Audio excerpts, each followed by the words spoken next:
Bueno, hola a todos y buenos días, buenas tardes. Yo sé que hay gente de todos lados aquí. Am, Me gustaría decir hola a todos y gracias por asistir a nuestro seminario web. En un momento vamos a presentar los resultados del estudio del proyecto Clima y Comunidad, un estudio que se llama Hacia un transporte cero emisiones con mayor movilidad y menor explotación minera.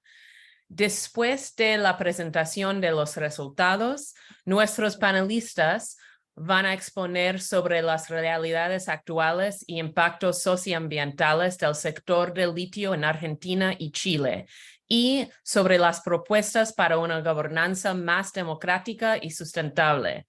Por último, tendremos una discusión más abierta, incluyendo preguntas del público. Así que durante las presentaciones, haga cualquier pregunta en el cuadro de preguntas y respuestas. Primero, me encantaría presentarles a nuestras dos panelistas. Pia Marchegiani es directora de Política Ambiental y directora ejecutiva adjunta de FARN, la Fundación Ambiente y Recursos Naturales en Argentina. Pia es también docente de la Universidad de Buenos Aires y de Flaxo, sede Argentina. Ha trabajado también en el sector público y en otras organizaciones de la sociedad civil. Después, Ramón Balcázar Morales es fundador y director de Fundación Tanti en San Pedro de Atacama, en Chile, una ONG independiente para la promoción de la agroecología y la transición socioecológica justa y post-extractivista. Es también miembro del Observatorio Plurinacional de Salores Andinos, o OPSAL, colectivo transfronterizo de líderes indígenas, activistas e investigadores de Chile, Argentina y Bolivia en la defensa de los salares y humedales andinos amenazados por la minería de litio. Y también es investigador doctoral en la Universidad Autónoma Metropolitana de México. Y cabe decir que tanto Ramón como Pia y sus organizaciones OPSAL y FARN fueron colaboradores cruciales en el informe que estamos presentando hoy. Y por último, me presentaré brevemente. Soy Thea Riofrancos, profesora de Ciencias Políticas en Providence College en los Estados Unidos y un miembro del proyecto Clima y Comunidad, que coordinó este informe. Mi área de investigación se enfoca en cadenas de suministro de vehículos eléctricos, la economía política del sector del litio y la movilización de movimientos anti-extractivistas en las Américas y Europa. Bueno, ahora para empezar la presentación del informe, voy a compartir mi pantalla aquí. Oh, necesito... un momento.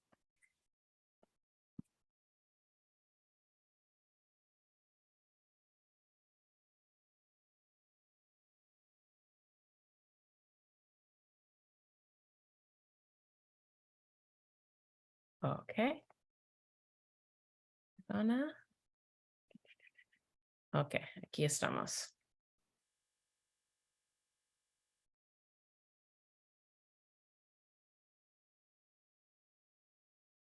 Ok. Ok.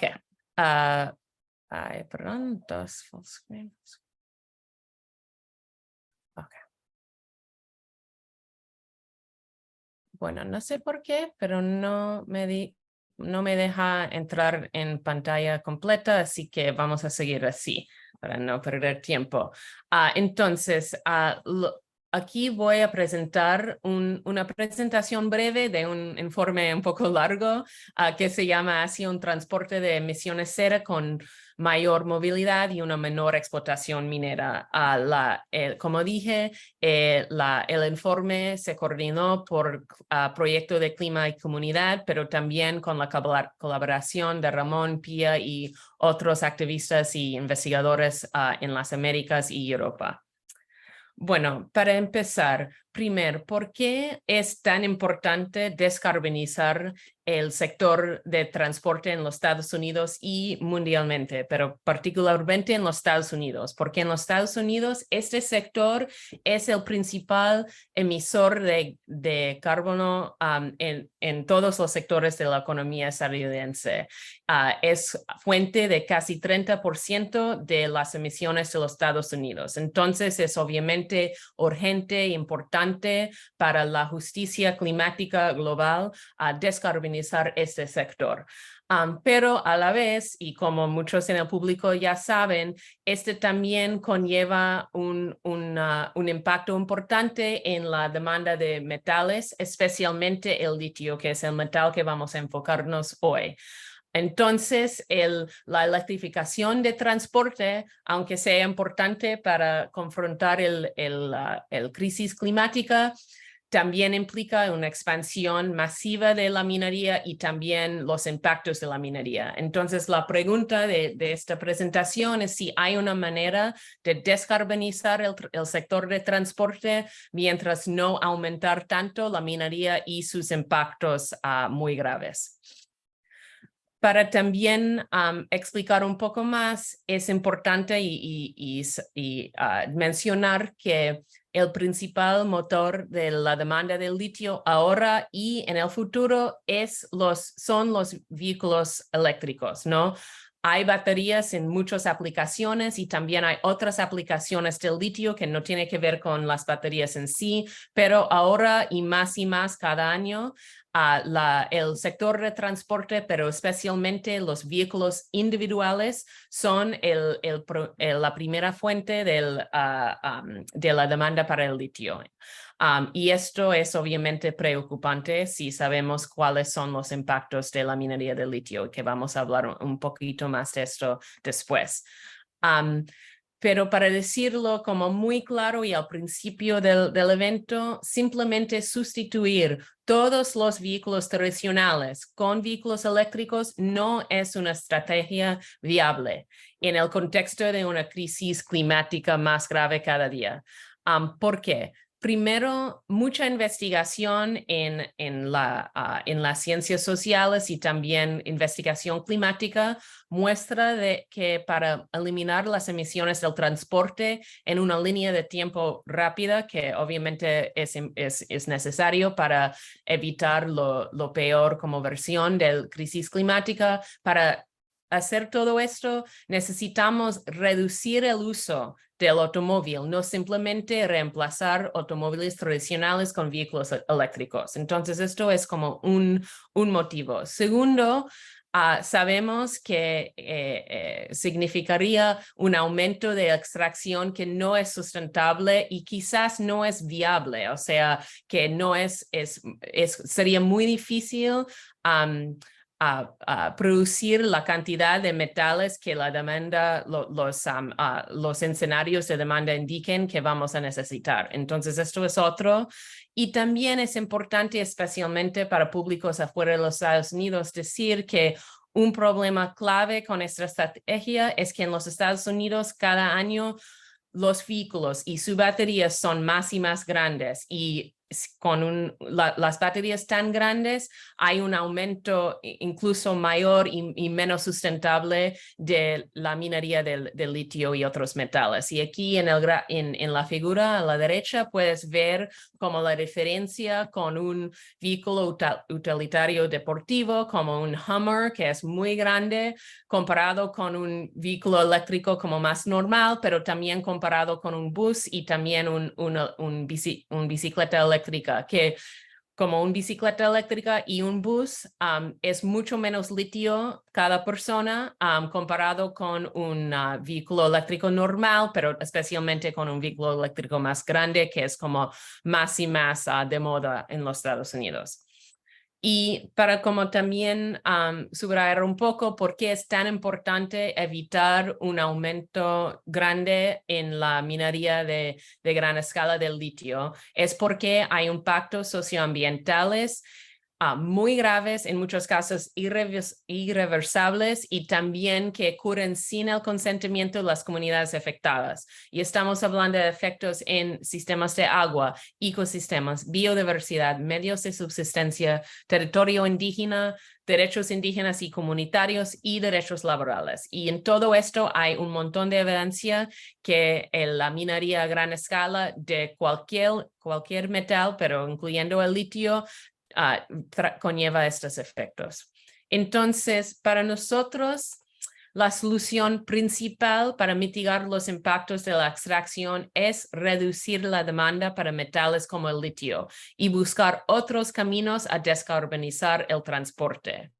Con este objetivo en mente, diseñamos un modelo completamente nuevo que realmente ningún investigador ha hecho antes, que presenta 4 escenarios de cómo podemos eliminar las emisiones de carbono de nuestro sector de transporte en los Estados Unidos. En un escenario que es como el statu quo, podemos decir, vamos a seguir con nuestro uso de automóviles, con nuestros suburbios, como con muy poblados en una manera menos denso, no sé cómo decirlo en español, perdón, como muy sprawled, como suburbios muy grandes, y el uso de automóvil como el primer modo de transporte en los Estados Unidos, pero electrificamos todo. Entonces, todo es igual que el statu quo, pero todo es eléctrico. Esto es escenario 1 y esto es más o menos la trayectoria en que ya estamos. En escenario 2, es un cambio importante, especialmente en el tema del modo de transporte. En el segundo escenario, más y más gente usan otros modos de transporte, puede ser de pie, de bicicleta, de autobús, de tren, cualquier modo de transporte que no sea coche individual. Entonces, en escenario 2, cambiamos como los porcentajes de cada modo de transporte. En escenario 3, agregamos otro cambio. En adición que el cambio de modo de transporte, también cambiamos el uso de suelo, básicamente. Las ciudades están más densamente poblados y es más fácil ir a lugares sin un coche y de allí podemos reducir el número de coches necesarios, ¿no? Y entonces es como un cambio más holístico, podemos decir. En el escenario 4, no 10 y 4, como dice en la pantalla, pero 4, hay todos estos mismos cambios, pero como de un nivel más intenso. Entonces, en escenario 4 es como un escenario en que mucho menos gente usa carros, mucho más gente usa bicicleta, bus, etcétera, y la gente vive en ciudades o en suburbios un poco más densos, entonces la gente puede ir a sus lugares sin usar un coche. Entonces, estos son como 4 futuros. Es muy importante decir que cada futuro aquí es 0 emisiones. Cada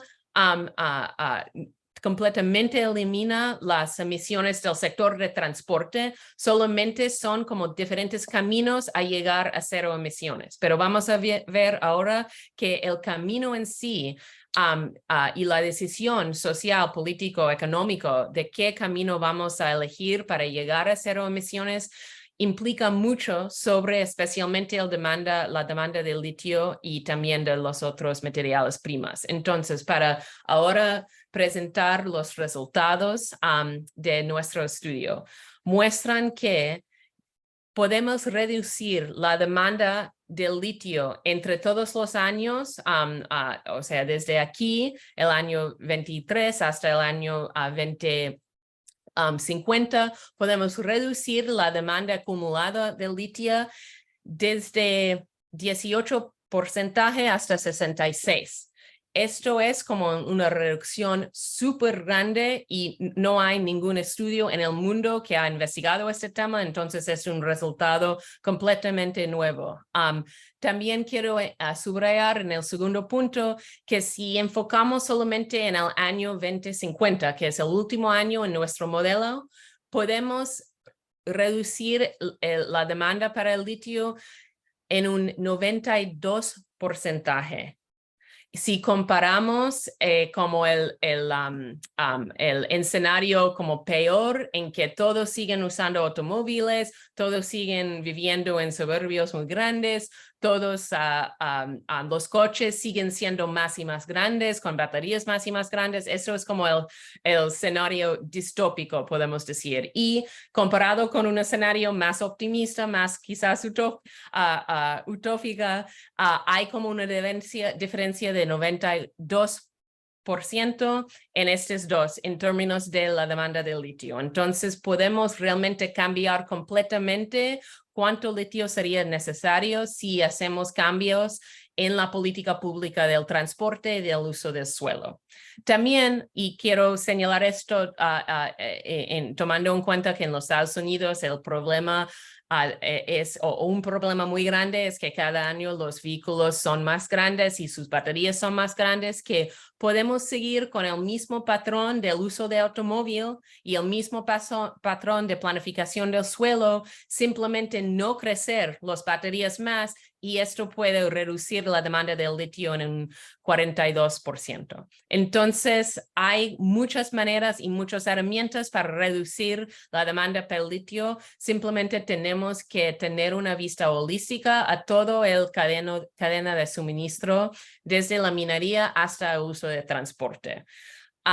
Y también quiero concluir por decir que esto conlleva muchos beneficios más allá del beneficio que estamos enfocando ahora, que es reducir la minería y reducir el impacto de la minería en la primera línea de extracción en lugares como Argentina y Chile, porque también implica una reducción en las tensiones geopolíticas. Hay mucha tensión, incluso conflicto geopolítico sobre el acceso a minerías críticas como el litio, ¿no? También ayudan a alcanzar los objetivos climáticos en una manera mucho más rápida, como dije al principio. Y también con menos tráfico, con menos automóvil, hay comunidades más sustentables, más amigables, más seguras y con más bienestar. Entonces, creo que hay muchos beneficios de reducir el uso de automóvil, especialmente en esta coyuntura crítica de descarbonización del transporte. Y de allí voy a invitar a Pia de la Fundación Ambiente y Recursos Naturales, FARN, en Argentina, para presentar más sobre la realidad en Argentina. Hola, muchas gracias, Tea. ¿Se escucha bien ahí? Sí. Perfecto. Bueno, antes que nada, quería decir, bueno, muchas gracias, Tea, el equipo de Climate in Community Project, por la invitación a este espacio tan valioso. Creo que los aportes de una investigación como la de ustedes son fundamentales para derribar algunos de estos mitos o dogmas que se instalan en nuestra sociedad global, que hoy nos dicen que la única forma de resolver la crisis climática es mediante autos eléctricos, cuanto más grandes mejor, y eso además interpela a un modelo de consumo y a un estatus social. Me parece fundamental el aporte de ustedes de una manera comprometida a discutir esto, justamente a decir, hay otras opciones y hay otros caminos. Sí, hay muchísimas dificultades que vemos, porque sí hay como una nueva disputa por la hegemonía y un negocio, un nicho de negocio muy grande alrededor de estos elementos, los autos eléctricos especialmente. Pero yo lo que quería era un poco ir a discutir también que hay como un segundo dogma, como para simplificarlo, y otro gran mito que se vive en las economías del sur, que tiene que ver con esta idea de que al tener tanto litio no nos queda otra, ¿no? Que hay una ventana de oportunidad y de negocio, y que esto nos va a salvar de una pobreza histórica, de una desigualdad que lleva siglos, y que no nos queda otra que explotar los minerales a cualquier costo, ¿no? Sin suficientes estudios ambientales, sin importar lo que digan las comunidades, apurando procesos de evaluación de impacto ambiental, desoyendo información científica, tratando de convencer a las comunidades de cualquier manera y a cualquier costo, y si no las logramos convencer, aún con buenos ofrecimientos de dinero, bueno, entonces reprimimos y mandamos la policía, la gendarmería, ¿no? Me parece que esto es, de alguna manera, lo que quiero discutir en mi aporte a pensar esto de manera dialogada entre el norte y el sur, ¿no? Entonces, trato de, ahora sí, un poquito de contexto de Argentina. Yo voy a tratar de dar un poquito de contexto de Argentina para quienes no conocen. Ahí voy viendo en los participantes que hay muchos que ya conocen de este tema. Disculpen si esto es redundante y otros que por ahí no tanto, pero quería dar un poquito el enfoque de Argentina, presentarles el contexto de Argentina, ¿no? Argentina es básicamente una economía, un país federal que se encuentra en este momento altamente endeudada. Tiene una deuda con el Fondo Monetario Internacional que representa alrededor del 85% de su Producto Bruto Interno, ¿no? Según los datos del 2022. Y es altamente dependiente de los combustibles fósiles. Hoy por hoy tiene una matriz en 86% fósil. Está apoyada de la mano de Vaca Muerta, que es uno de los yacimientos más importantes de fracking, y tratando de abrir la frontera offshore de lo que es el mar afuera, ¿no? Y ahora, este año se cumple justamente 10 años de un famoso convenio de YPF y Chevron que se firmó en la legislatura de una de las provincias de espalda a la ciudadanía y reprimiendo la protesta social. Lo marco porque esto un poco caracteriza de alguna manera el contexto donde Argentina se separa y además, desde el punto de vista económico, tiene 40% también de población debajo de la línea de la pobreza, y las actividades extractivas, que forman parte de este modelo extractivista que tiene que ver con hidrocarburos, como lo que decía recién, agroindustria y minerales, son estas actividades que se promueven con un paquete de incentivos económicos y fiscales y que en la pandemia lo vimos más acentuado. La minería fue una actividad esencial y todo el resto de las reuniones sociales quedaron suspendidas. De momento las personas no se podían reunir en esos años de pandemia. Entonces, y acá vemos que no importa si es la coalición política que gobierna o la oposición, pero hay un gran consenso de que la actividad minera es esencial para conseguir estas divisas para la deuda, ¿no? Entonces, Argentina, además, a diferencia de Chile y Bolivia, es el único de Chile y Bolivia de este mal llamado Triángulo del Litio, porque en realidad estamos hablando de la región andina, de la Puna de Atacama, pero de los 3 países que más se nombran en relación al litio, Argentina es el único donde el litio es libremente concesible. El litio no tiene un estatus diferenciado. Ahí veremos lo que está pasando en la discusión de Chile, pero también en Bolivia cualquier empresa no puede llegar directamente y hacer su permiso administrativo y avanzar con la explotación. Argentina tiene este marco liberal de los 90 que señala cómo tiene que explotarse el litio, ¿no?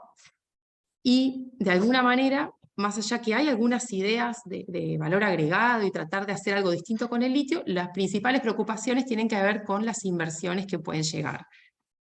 Se considera que Argentina es el 4º productor de litio y tiene como 40 proyectos en distintos estados, distintas etapas, ¿no? Y es como un gran experimento también para el capital transnacional. Estamos viendo asociaciones de distintas empresas en los mismos salares, donde justamente se disputa la geopolítica. Tenemos empresas chinas, empresas norteamericanas y europeas, y muchas de esas se están juntando también, aliando para hacer un contrapeso a los actores y a la economía china, que tiene un lugar muy grande, ¿no?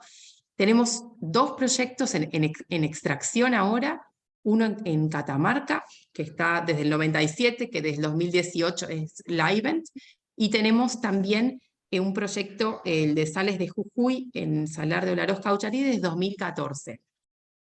Sí, a ver, como para caracterizar un poco el contexto donde, aquí los mapas, gracias por las imágenes, ¿no? De los distintos salares, de las 3 provincias que más litio tienen, que son Jujuy, Salta y Catamarca.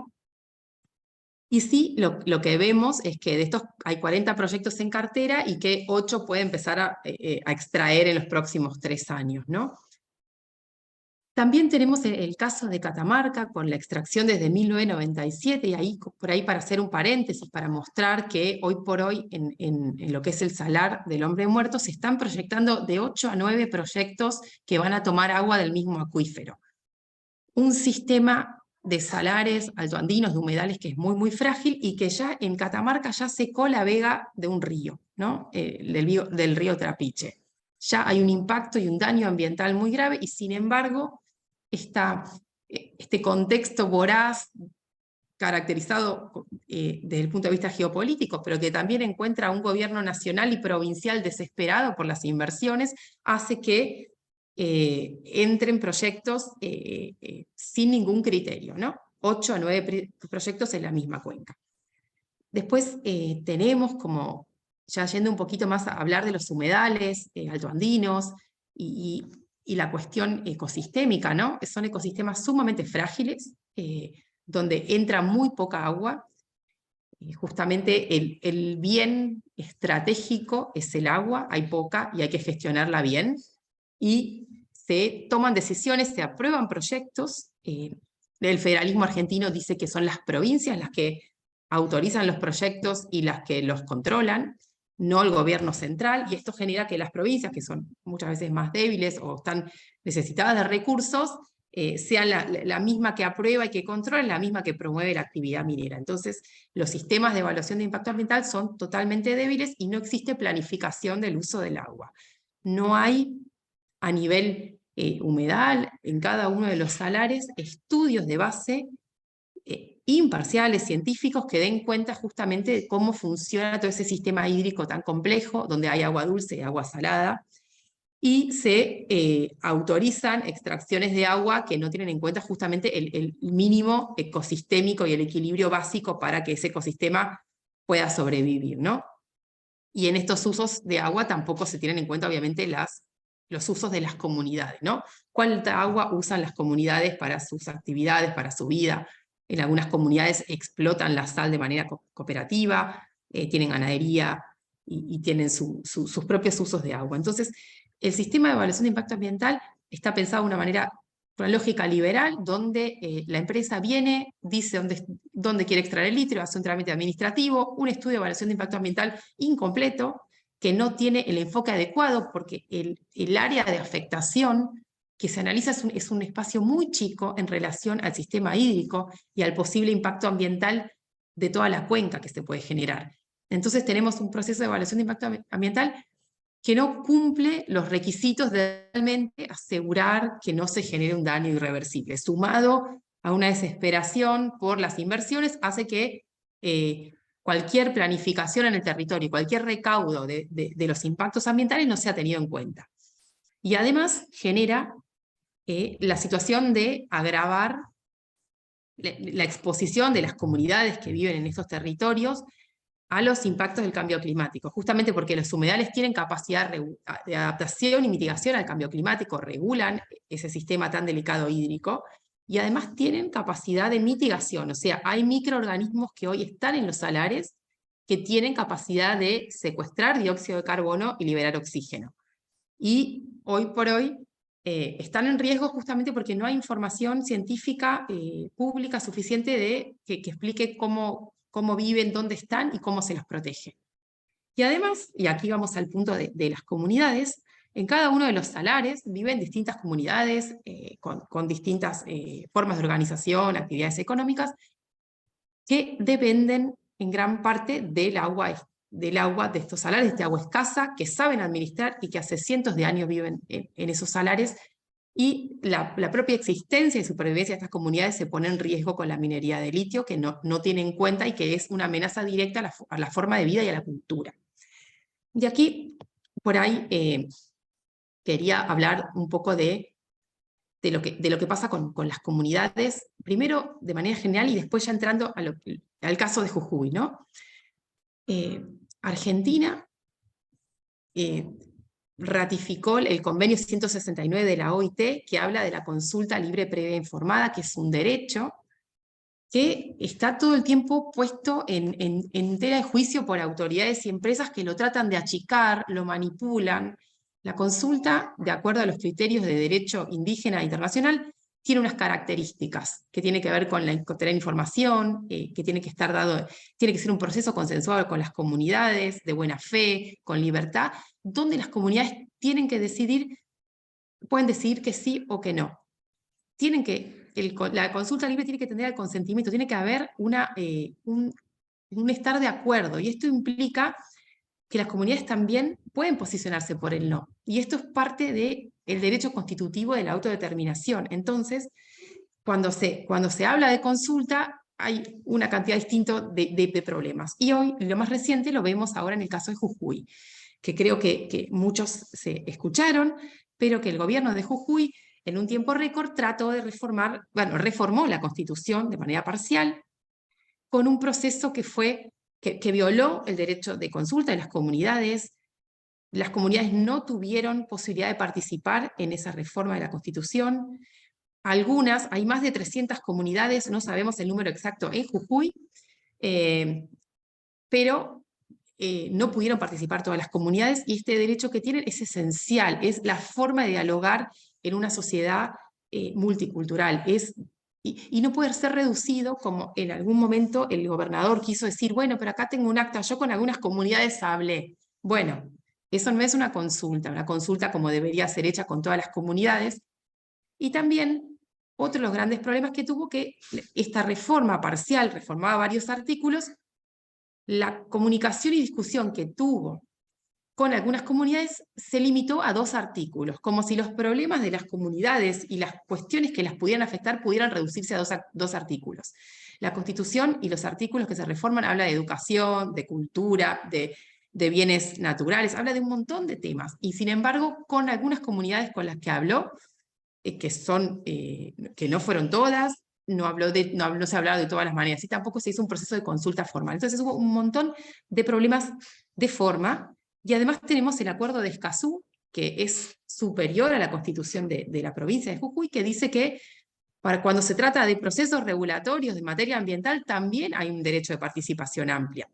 Entonces, acá, como para resumir brevemente, que esta Constitución se sacó en muy poco tiempo, muchas personas se enteraron del texto de la Constitución cuando fue aprobada, o sea que eso no es ninguna instancia democrática de discusión de la Constitución, y además, inmediatamente, cuando se empezaron a dar las distintas protestas por la Constitución y otros reclamos que había en la provincia de Jujuy, la respuesta principal fue represión. Fue ir a levantar las protestas, prohibir los cortes de ruta, y esto mantiene a la provincia de Jujuy, a las distintas comunidades, y a otros grupos sociales que se fueron aliando y solidarizando con el reclamo de las comunidades, que tiene que ver también con el agua, con sus derechos territoriales, y se generó un estado de alerta donde hace más de 15 días que hay protestas, cortes e intentos de, bajo el lema de que la reforma caiga, de justamente decirle al gobernador que más allá que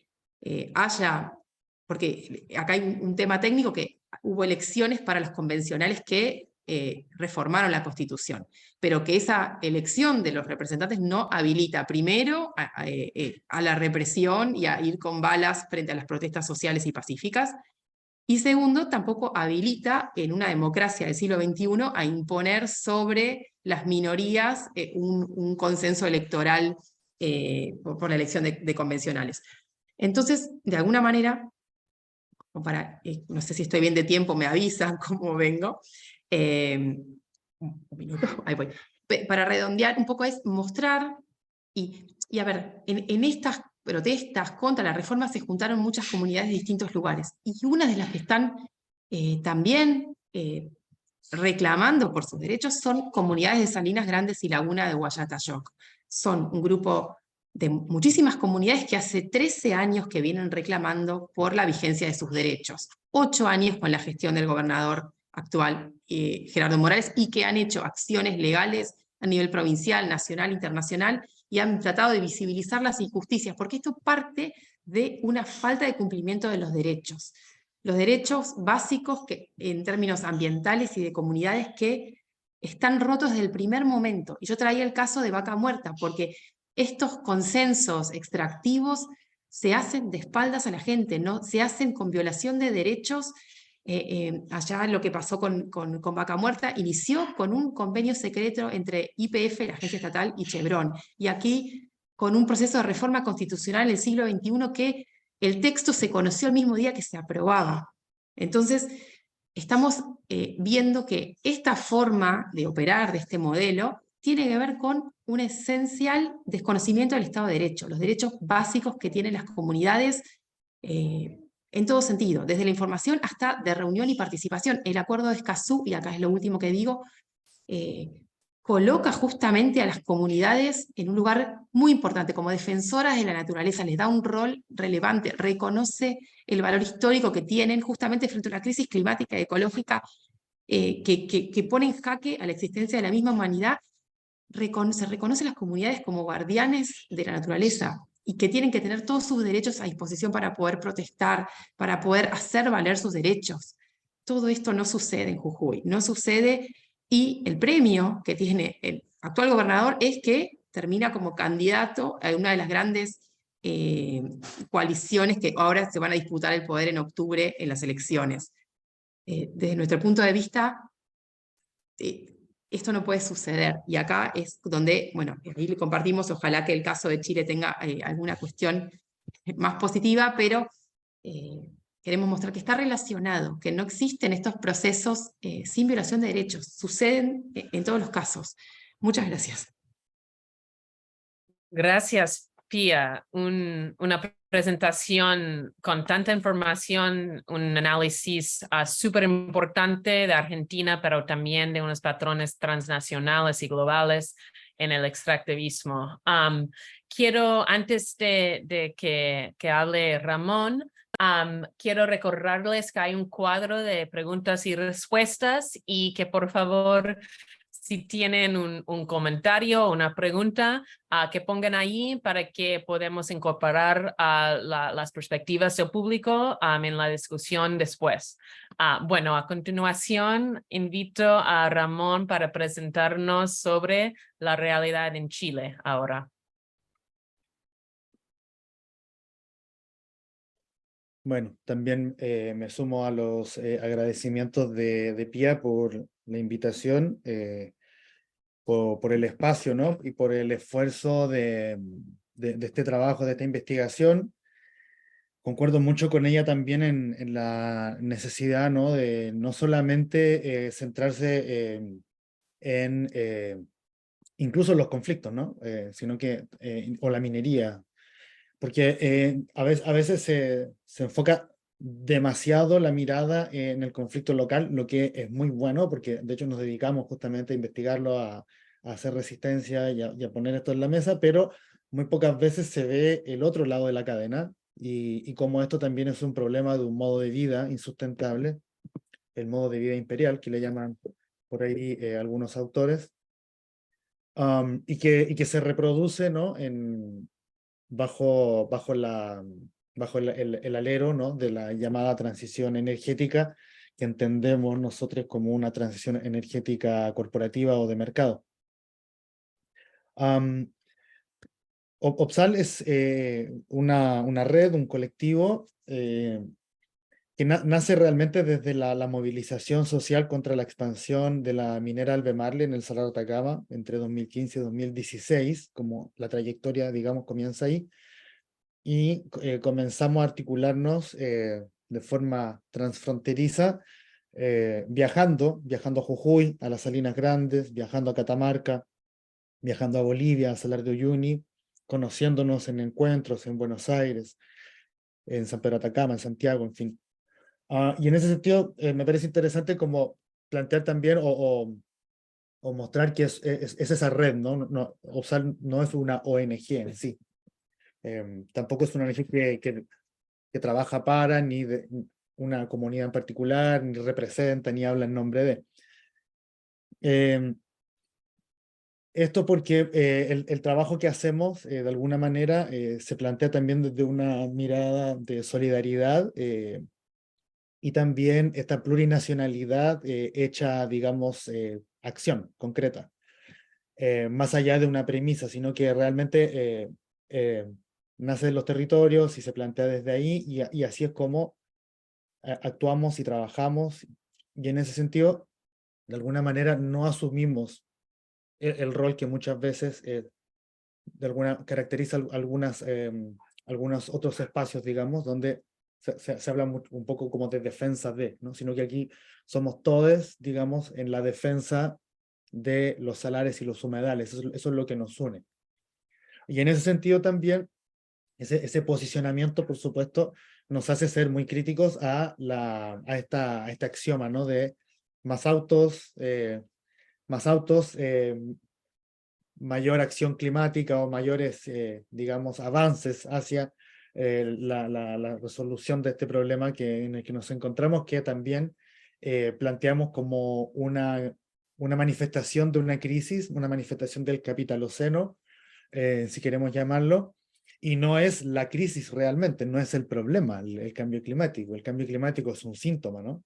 Entonces el problema es este modelo. Y también dentro de esa reflexión lo miramos también desde una mirada de complejidad y entendemos que la reproducción de este modelo no es solamente, o no sucede solamente por acción de las empresas mineras, que sí, ahí están, por supuesto, sino que también sucede por la acción de la industria de la electromovilidad, de agencias internacionales, de los gobiernos locales, de los gobiernos también de países como Estados Unidos, que hacen lobby para acceder, para facilitar, gobiernos de Canadá, especialmente también el de Alemania. Tuvimos la representante, la presidenta, ¿no? de la Comisión Europea, hace poco también en Chile. Entonces tiene que ver también con este sistema de relaciones, y en este sistema de relaciones también están incluso ciertos sectores de la academia y también ONGs, tanto chilenas, argentinas, bolivianas, como ONGs internacionales, especialmente las que se posicionan en el lado de la demanda por el litio. Eso lo hace más complejo, por supuesto, el escenario. Y el escenario tampoco responde solamente al problema de la extracción en sí en los salares, sino que también tenemos toda la infraestructura asociada a la minería, que también genera impactos, también genera conflictos, tanto la infraestructura vial como la portuaria, por ejemplo, y también hoy en día todos los proyectos energéticos asociados a la minería, que se plantea como minería verde, pero que requiere grandes cantidades de energía, y el desierto de Atacama entonces se transforma en una gran zona de sacrificio de la transición energética. Agregaría incluso, antes de la presentación en sí, mencionar incluso las desaladoras que se están expandiendo en las costas chilenas, y recordar o mencionar que en este momento, de hecho, se están cumpliendo, si no me equivoco, 60 días desde que el Sindicato de Pescadores Artesanales está en una toma, por ejemplo, acá en Chile, en la bahía de Quintero Puchuncaví, por las desaladoras de la minera Anglo American. Y este es el mismo tipo de impactos, digamos, que estamos viendo en la región de Antofagasta, con la llamada minería verde. Entonces, bueno, un poco en ese sentido, y dada toda esa complejidad, no hace sentido, digamos, que ataquemos desde el análisis y desde este diálogo de saberes, donde de hecho no fue solamente Pie y yo que participamos de esta revisión, sino que se hizo un esfuerzo, de hecho, en el que estuvimos en reunión revisando los documentos, los avances del informe, también con miembros de OPSAL que están en los territorios, defensores indígenas, que también participaron del proceso de revisión, de comentarios, de análisis, y ese esfuerzo me parece también es bastante escaso en los trabajos que se conocen hoy día. Me parece que hacia allá es donde debiésemos transitar. Si quiere, avanza con el slide para aprovechar bien el tiempo. También algunas, sobre todo actualizaciones, tienen que ver con la Estrategia Nacional del Litio en Chile. Me parece que ya mucha gente ha podido un poco interiorizarse con este tema. Hemos hecho desde OPSAL también algunos conversatorios donde fuimos avanzando en un análisis con miembros de OPSAL y también con invitados e invitadas sobre los principales ejes de esta Estrategia Nacional del Litio. Publicamos una declaración que tuvo más de 250 firmas de apoyo entre instituciones, investigadores, activistas de Chile y del mundo. Y a partir de esta declaración hicimos precisamente, como mencionaba, este análisis donde si bien constatamos que hay un esfuerzo hacia una mayor regulación de la actividad minera en los salares, vemos que lamentablemente estos esfuerzos lo que hacen de alguna manera también es propiciar y facilitar la exploración y explotación de aproximadamente 60 salares en Chile, y donde yo diría que se van repitiendo algunos problemas respecto de lo que vemos en Argentina y en Bolivia, y donde de alguna manera lo que se intenta es capturar de cierta manera el diálogo, capturar la participación y evitar a toda costa que se realice la consulta indígena, por ejemplo, de acuerdo al convenio 169. Entonces se reemplaza de alguna manera o se evita la consulta indígena con un diálogo, digamos, privado entre, entre empresas y comunidades, y lo que no se hace es consultar al pueblo. Acá digamos, una discusión también que está abierta, que es sobre cómo se reconocen a los pueblos indígenas en Chile y cómo el Estado otorga ese reconocimiento, mediante qué mecanismos y qué significa, ¿no? Entonces, ¿quién está dentro de ese reconocimiento, quién está fuera? Y estos procesos luego comienzan a generar disputas también internas entre quién tiene que ser consultado y quién no, por ejemplo, o quién accede a los beneficios de la minería y quién no. Entonces, sin, digamos, ánimos de explayarme mucho en este tema, quiero dejar, digamos, de alguna manera, porque tengo que dejarlo mencionado, no se resuelve solamente como lo plantea el gobierno hoy día, y sobre todo no se resuelve con la incorporación o de ciertos estándares internacionales que se plantean hoy día de, entre comillas, por ejemplo, minería responsable, eh, que son digamos, pueden resultar o suenan muy atractivos, y de hecho vimos como el lobby, digamos, corporativo ha tenido eco en la política del gobierno, entonces nos preocupa mucho eso. También cómo se incorpora de manera acrítica, por ejemplo, la adhesión de Chile a EITI, la iniciativa de transparencia de las industrias extractivas, por ejemplo, donde la participación es voluntaria, donde la participación no es vinculante, y donde de alguna manera lo que se hace finalmente es obviar las obligaciones que tiene el Estado respecto a 169, convenio 169, y a Escazú, como ya mencionó la compañera. La empresa nacional del litio también es un tema de discusión, especialmente en lo que tiene que ver con la participación de empresas estatales como Codelco y el historial, digamos, de vulneraciones de derechos y daño ambiental que ya tienen distintos territorios del país. La participación también de Enami como empresas que facilitarían a través de ciertos mecanismos, conformaciones de joint ventures, por ejemplo, para atraer la inversión extranjera directa y también facilitar los procesos de exploración y de explotación. Y la protección o la promesa, el compromiso de explotación de un 30% de salares, sin especificar los mecanismos ni las metodologías que se van a ocupar para determinar esto. Y de cualquier manera, digamos, entendiendo que los salares son ecosistemas, socioecosistemas complejos, donde pensar en proteger el 30% de la superficie o el 30% de los salares resulta un poco contradictorio, y lo que vemos también es que esta política de cierta manera carece de ese sustento o de ese rigor para asegurar esta protección.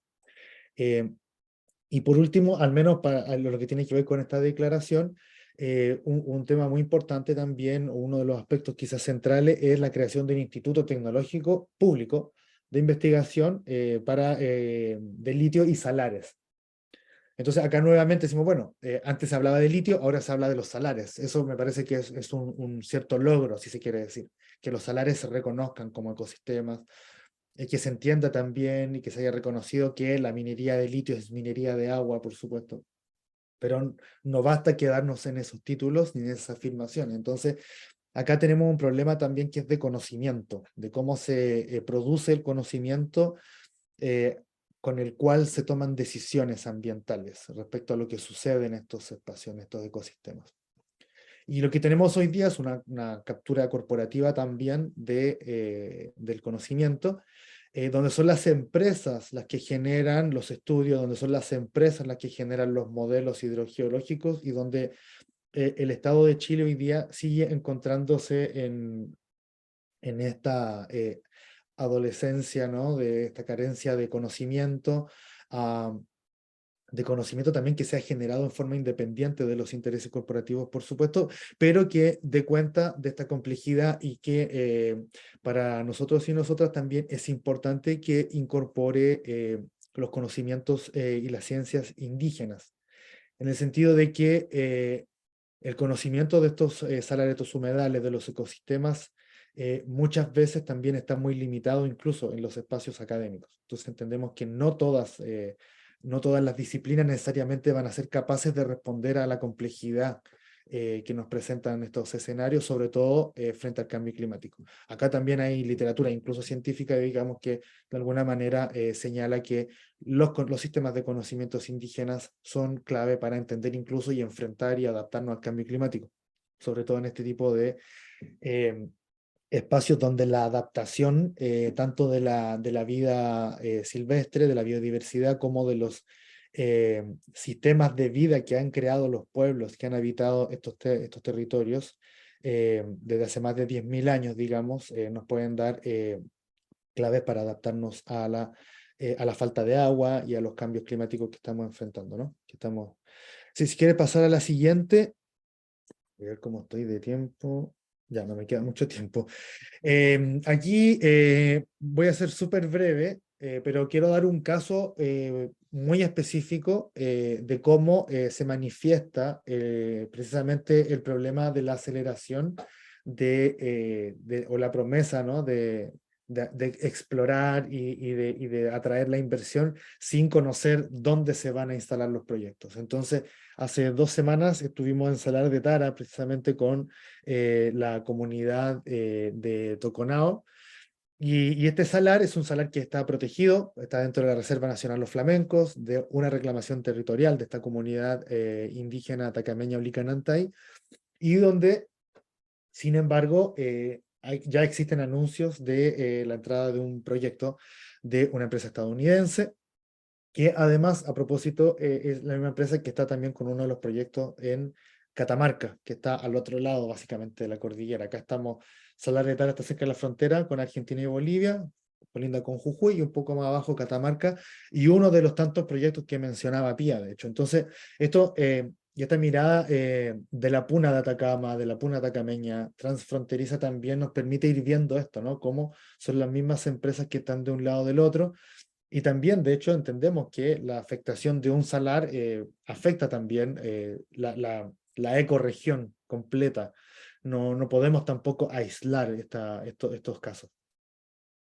Y, y en respuesta, que también me parece que es lo interesante, así como OPSAL se plantea como una respuesta también no solamente desde el análisis del conflicto o la crítica, sino que también decir, bueno, acá en el fondo lo que necesitamos es comprender lo que está pasando acá.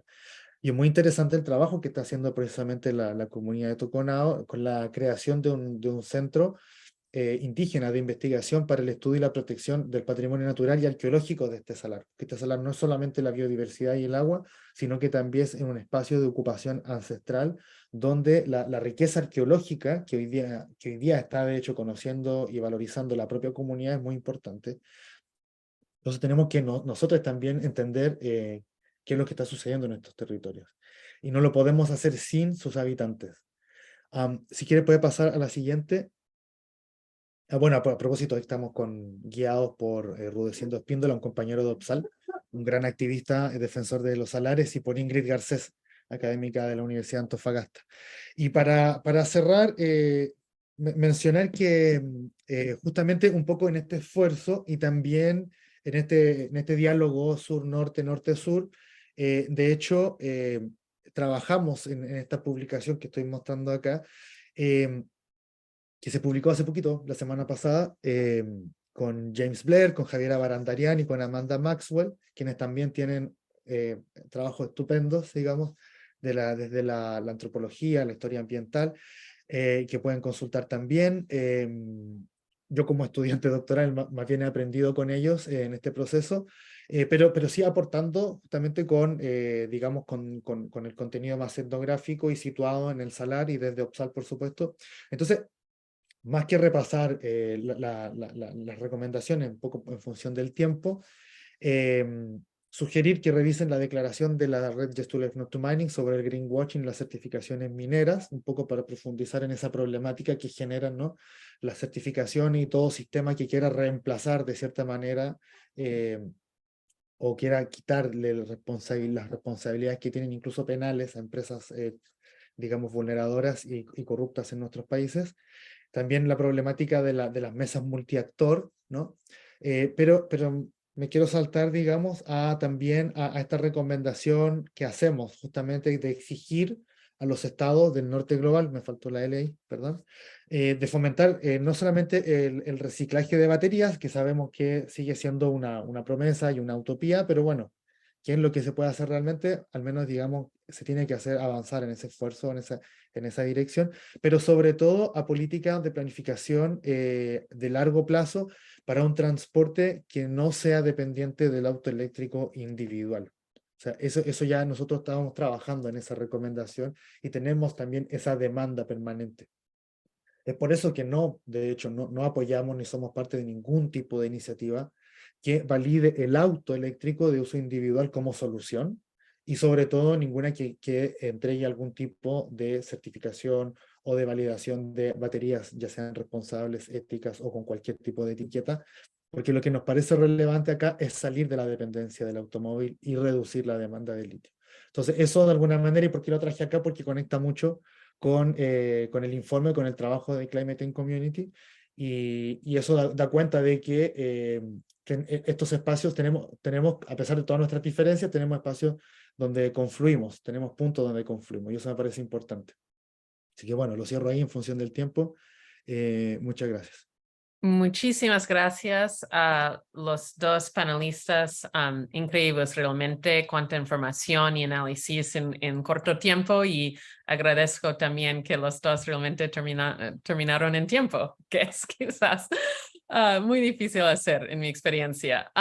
Bueno, les recordamos al público que hay un cuadro de preguntas, hay un par de comentarios y preguntas que ya están, pero que tenemos tiempo para más. Pero para empezar, yo voy a hacer una pregunta o dos, y de allí voy a incluir las preguntas del público. Bueno, ¿qué quiero preguntar? Noté varias ideas. Bueno, voy a empezar con algo que un poco tiene que ver con el último punto que hizo Ramón, pero también Pia dijo algo parecido. Entonces, quiero saber cómo se puede utilizar investigaciones o informes o reportes como lo que presentamos hoy, pero también como Ramón presentó un poco sobre otro publicación en su pantalla final. Entonces, hay varios reportes, informes en que hemos estado participantes o colaboradores, y cómo se conecta la investigación crítica, ¿no?, con las campañas de movimientos en el sitio en sí, ¿no? Y porque yo creo que esto es como un vínculo que se necesita fortalecer.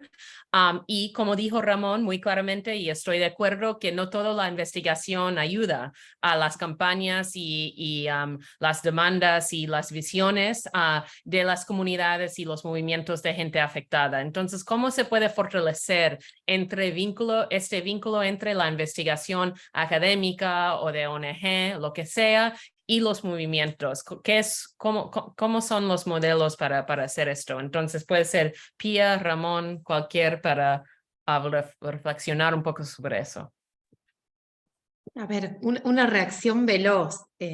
Hay algunos temas. Primero, muchas veces vienen, hay preconceptos, ¿no? Hay gente que ya viene con una idea y una pregunta de investigación instalada por su contexto, por su formación, sus experiencias, donde, por ejemplo, piensan que el auto eléctrico individual es la solución y lo vienen y lo creen. Entonces vienen con esa premisa a querer muchas veces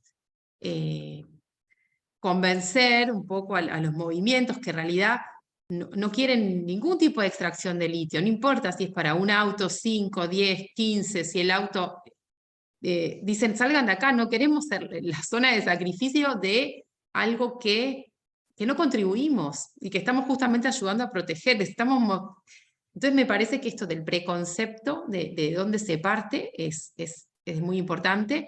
Después hay cuestiones también de qué apertura mental y hasta qué punto realmente interesa ayudar a las comunidades, en realidad es una forma de llenar un blanco, no sé, un espacio en blanco que deben porque les piden sus universidades, ¿no? Bueno, entonces me parece que grupos de investigación realmente comprometidos, con capacidad de escucha, y que puedan realmente ver cuáles son las demandas y las necesidades, son muy importantes, ¿no? Y muchas veces también vemos, por ejemplo, esto, ¿no? La información científica, la información por todos lados, una cantidad de estudios que dicen en Europa 3.500 más de litio. Bueno, ¿quiénes hacen esas estimaciones?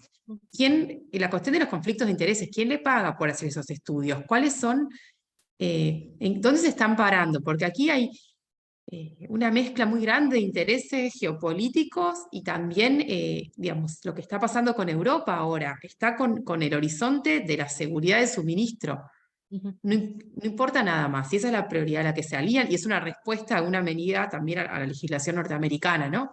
Entonces me parece que poder saber los orígenes, los conflictos de intereses, y realmente hay mucha investigación que ayuda mucho a las causas. Hay que también decir eso, ¿no? Pero bueno, hay que ver cómo se generan los contextos y los orígenes de esas investigaciones, ¿no? De dónde vienen y para qué vienen.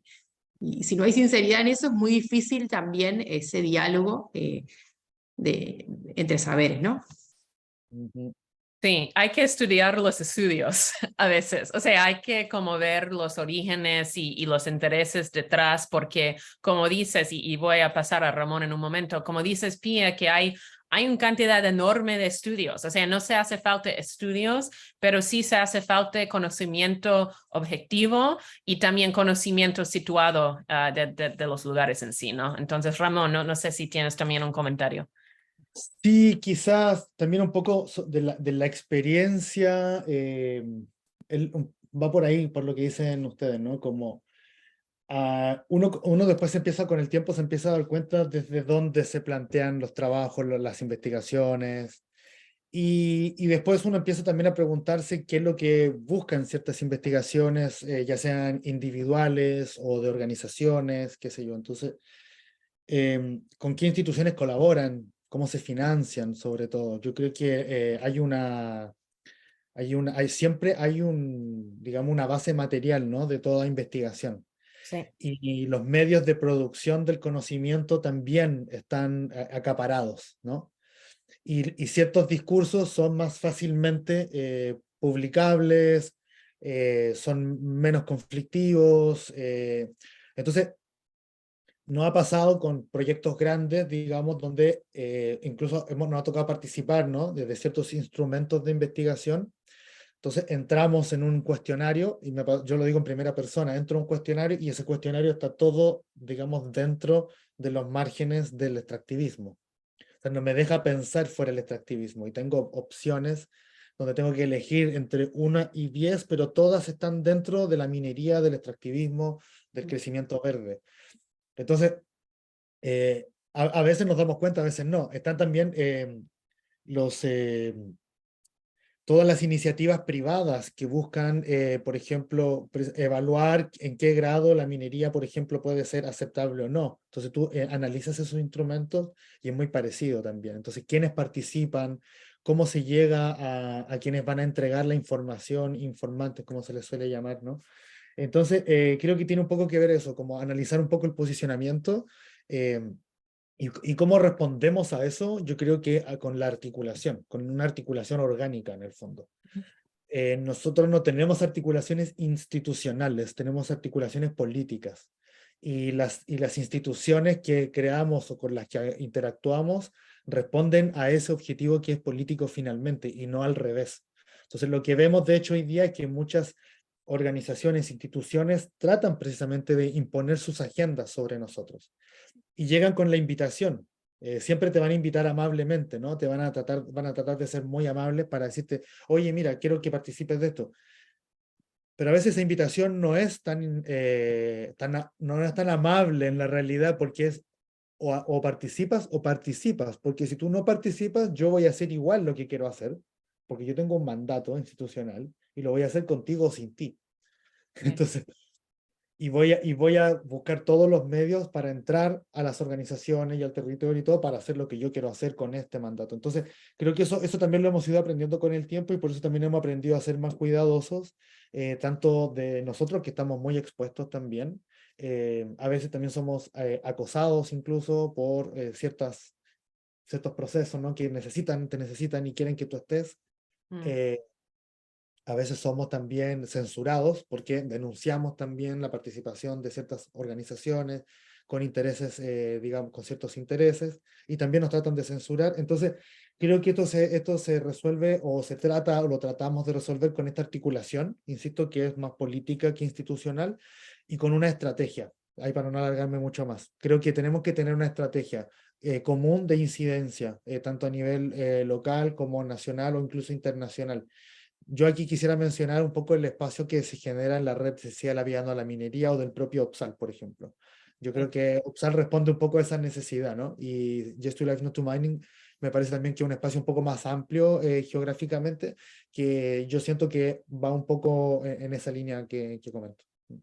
Sí, bueno, voy a decir plantear otra pregunta que tiene que ver un poco lo que te acabas de decir, Ramón, pero voy a incorporar aquí una idea de Gabriela Cabaña, del público, que como sigue un poco en esta línea, pero con el enfoque más político, digamos, como cómo podemos difundir estudios así, informes así, colaboraciones así, pero con el objetivo de realmente cambiar la gobernanza desde el nivel local hasta nacional. La Gabriela enfoca un poco en nivel local, que es sumamente importante, especialmente en Argentina, donde la gobernanza en sí toma plazo o realmente ocurre en un nivel subnacional, ¿no? Entonces hay una manera de no solamente producir como conocimiento crítico, objetivo, pero también hace que este conocimiento tiene incidencia política en los locales, arenas como instituciones, digamos, donde se hace la toma de decisión. Y es posible o hay oportunidades, quizás un municipio con un alcalde más, no sé, como ecologista, o sea, hay oportunidades en tus como contextos, los contextos de ustedes, de cómo usar conocimiento así para cambiar la política realmente, la gobernanza. Entonces, a los dos realmente.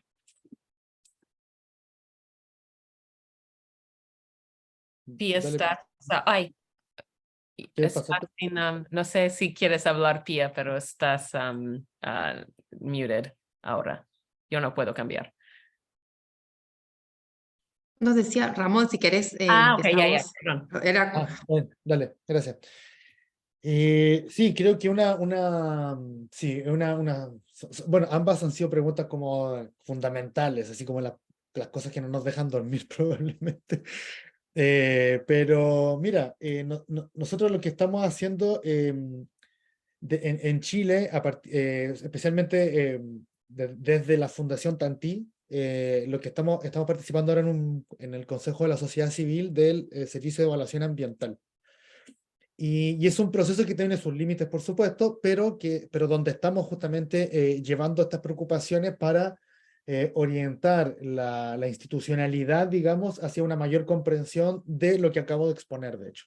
Entonces, nuestra agenda dentro de este espacio es Convenio 169, Escazú y la Ley Marco Cambio Climático. Cómo eso se lleva a la práctica, ¿no? Hay unas discusiones que están teniendo curso sobre, por ejemplo, en Chile, una ley de humedales rurales. Esa ley de humedales rurales vendría a ser un complemento a la ley de humedales urbanos. En la ley de humedales urbanos, de hecho, en algún minuto fui a exponer, digamos, en la Comisión de Recursos Hídricos y de Certificación, cuando la actual ministra de Minería, en ese tiempo diputada, digamos, estaban, digamos, incorporando ciertas discusiones, y bueno, humedales andinos, que fue una propuesta bastante pionera como marco de análisis, ¿no? De ver esto desde una mirada de humedales, los salares como humedales. Entonces creo que por ahí se va eso. Bueno, y siempre insisto, con un pie en el territorio, porque sin un pie en el territorio es difícil. Entonces tú vas viendo también que en el territorio también es necesario generar estos espacios, ¿no? Y, y así, creo que hay hay ciertos espacios, y hay, para darle la palabra a Pía, ahora precisamente con la Estrategia Nacional del Litio. Nosotros, si bien no buscamos ser parte de la institucionalidad, sí buscamos incidir en lo que está sucediendo. Por lo tanto, entendemos que se va a abrir un proceso de participación, y desde OPSAL nos vamos a organizar y nos vamos a coordinar para ser parte de ese proceso. Justamente llevar estas demandas, que sabemos que las conoce el gobierno, digamos, llevarlas a este espacio de discusión y defenderlas. Y me parece que, bueno, hay un escenario, digamos, el escenario constituyente, que, bueno, todo lo que ha sucedido últimamente, en los últimos años, pero me parece que se han instalado ciertas discusiones, y que también tenemos que, bueno, tomar aliento, descansar un poco, y volver con la misión, yo creo, de traer ciertas discusiones, ciertos temas a estos espacios, eh, y abogar a largo plazo por un reconocimiento de los derechos de la naturaleza. O sea, eso es como planteamos nuestra praxis, digamos, hacia allá, en un sentido mucho más amplio y profundo, y quizás utópico, como mencionabas tú, pero bueno, por ahí decían, ¿no?, que la utopía es para avanzar, así que la dejamos ahí siempre.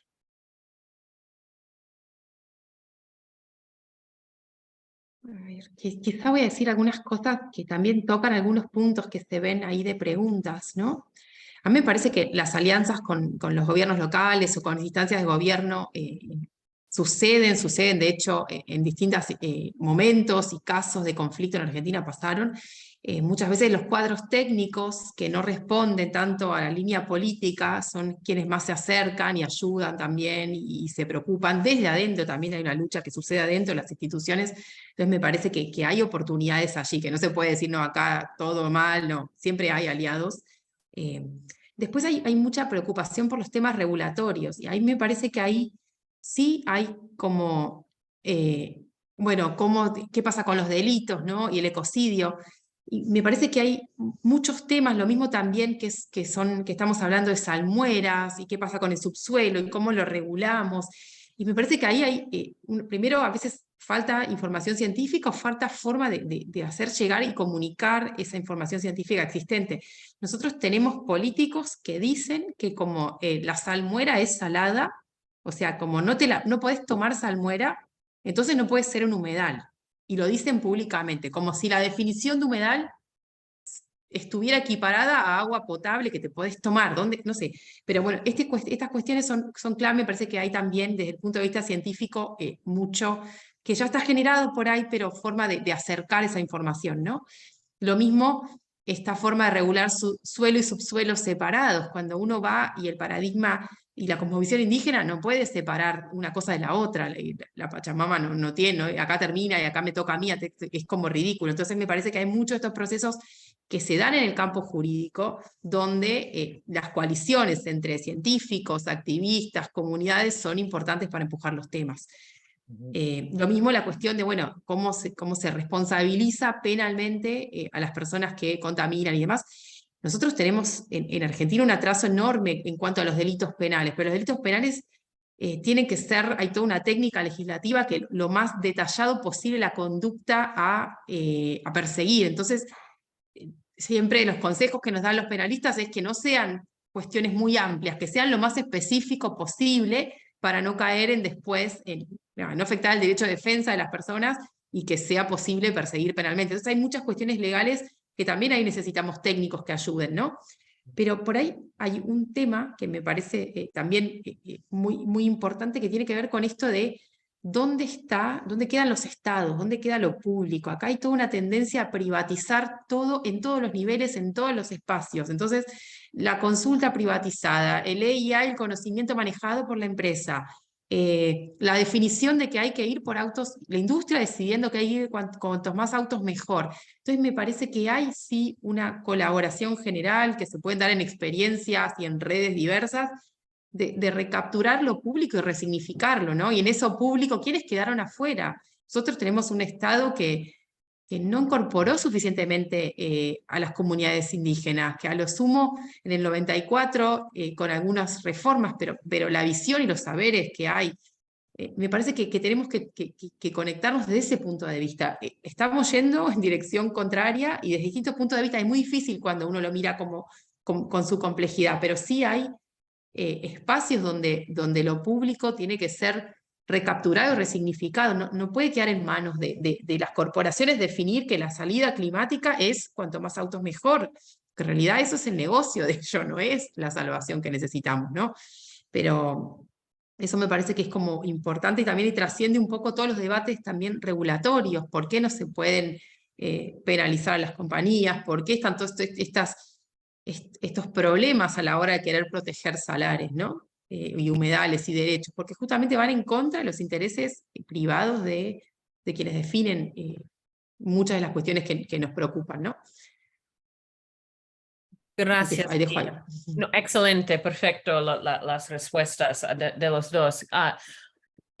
Pia, tengo una pregunta que es específica para vos, pero creo que quizás hay también una posibilidad que Ramón también puede comentar, porque tiene que ver en fin sobre cómo construir alianzas transnacionales, ¿no? Pero empieza con un proyecto más específico y James Blair, un amigo y compañero en el público que Ramón ya mencionó sobre la publicación.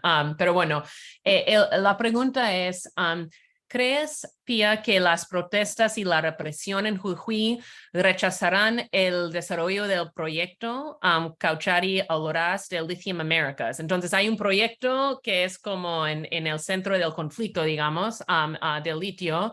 Creo que, o sea, desde mi conocimiento pasó a una fase no de como producción comercial, digamos, pero creo que terminaron la fase inicial de un piloto o algo así. Entonces está en desarrollo, digamos, pero Pia puede explicar mejor. Pero la pregunta es esto, si la protesta va a afectar el proyecto, no solamente el tema de gobernanza, sino también el proyecto en sí.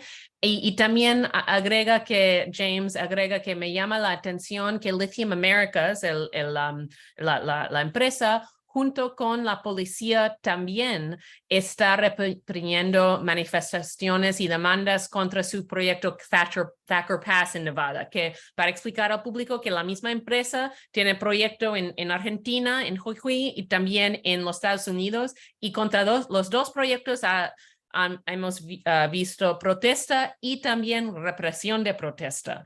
Entonces, con estas paralelas transnacionales, podemos decir si hay una posibilidad de construir una coalición global en torno a estos movimientos distintos.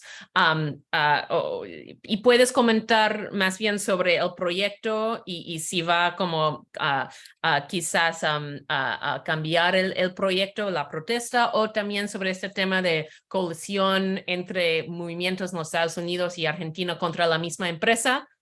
Y también, Ramón, si puedes agregar un poco después quizás sobre la logística y la estrategia de construir movimientos que trazan fronteras realmente, que es obviamente importante, como ya mencionaste. Entonces, Pia, primera. Bueno, gracias. Tiene una pregunta con muchas aristas y, digamos, yo no sé lo que va a pasar en concreto con el proyecto. Sí, hay novedades, que hay muchos trabajadores mineros que también se sumaron a las protestas y eso es algo significativo. Después, y aquí, bueno, no lo voy a decir justo en esta mesa con Ramón y con vos, pero los mecanismos de ingeniería social y de seguir convenciendo son muy fuertes, penetraron mucho en las comunidades. No sé cuánto, digamos, las comunidades pueden por sí ejercer alguna resistencia interna, sobre todo que en Olaroz ya se empezó y las dos otras empresas están bastante avanzadas. Entonces es muy difícil nada, saber lo que puede llegar a pasar y todo indica que acá lo que están haciendo justamente es facilitarle a las empresas que avancen, porque les están justamente prohibiendo la protesta social, ¿no? Y esto, y acá conectando con lo que pasa en Estados Unidos, me parece que también el marco de pedirle a los estados que bajen los riesgos de las inversiones, ya lo vimos en un montón de otras agendas, esto de-risking que hacen los estados, modificando los marcos legales y habilitando. En Argentina, el gobernador, si bien mucha gente se enteró y se alarmó, recibió un premio, que pasó de candidato a vicepresidente, digamos, de una de las coaliciones más importantes, de las dos grandes que tenemos, ¿no? Más allá que falta todo el proceso electoral. Y se inserta también en una polarización de la sociedad donde hay mucha gente que se está tirando a la extrema derecha y que piensa que la represión con la protesta social está bien y está justificada porque son unos pocos, porque esta idea de que esta minería nos va a salvar y en Argentina que hay inflación de más del 100%, la gente está muy preocupada cómo llega a fin de mes. Y bueno, entonces hay también un contexto social donde este tipo de posiciones tiene apoyo, ¿no? Entonces me parece que es importante también ponerlo sobre la mesa y no minimizarlo, porque uno dice, no, pero esto es un horror. Bueno, pero hay mucha gente que está aplaudiendo este horror. Entonces también eso es algo que nos interpela sobre cómo construir estos movimientos, estas alianzas transfronterizas para este problema que es global también, ¿no? Nada, ahí dejo para darle lugar también a Ramón, ¿no? Sí, gracias.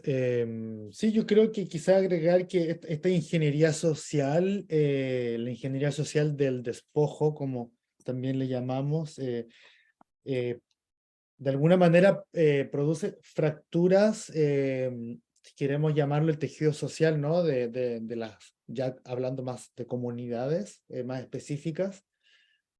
También divide pueblos, porque dentro de los pueblos hay distintas comunidades y organizaciones y son complejos, ¿no? Entonces genera también, yo diría, va generando ciertas categorías del que tiene derecho a participar y el que no, etcétera, etcétera. También con la gente que no o que está fuera del, en el caso chileno sobre todo, yo diría, más que quizá en el de Salinas, todas las comunidades no indígenas, por ejemplo, ¿qué pasa con ellos? Que la gente que vive sobre todo en contextos de mayor marginalidad, incluso en comunidades, o sea, en municipios como San Pedro de Atacama, que no tienen acceso al agua potable.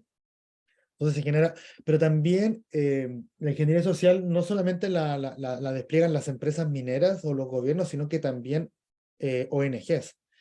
Y eso afecta mucho el tejido social de movimiento, incluso como los nuestros.